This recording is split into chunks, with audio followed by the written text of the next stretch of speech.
Tunajua katika magereza takriban wafungwa 5,300 walishiriki uchaguzi wa hii leo, na tayari Nicholas Wambua anafuatilia hesabu ya kura inayoendelea katika gereza la Machakos, ambako anatueleza kufikia sasa Raila Odinga ndiye anayeongoza kwa wingi wa kura. Tutakuwa tukiungana naye muda usio kwa mrefu aweze kutueleza mengi zaidi, tukiwa tunasubiri pia Karonderi ambaye kwa sasa anaandamana na Rais mstaafu Mwai Kibaki kuona iwapo ataweza kufaulu kuzungumza naye, kwa sababu najua kila Mkenya yuko na hamu ya kusikiliza kile ambacho atakuwa akikisema.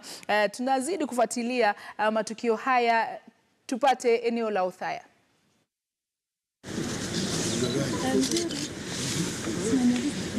Ujumbe kwa Wakenya.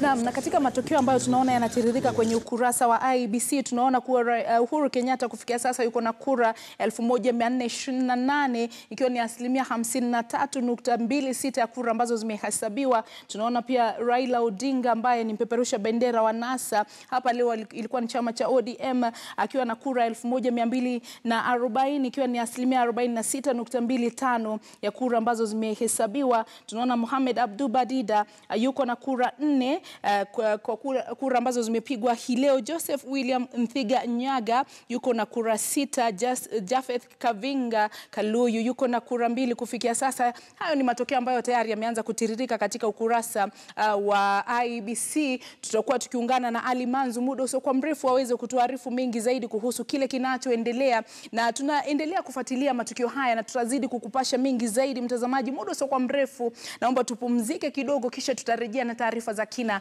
hapa kwenye kivumbi cha mwaka 2017.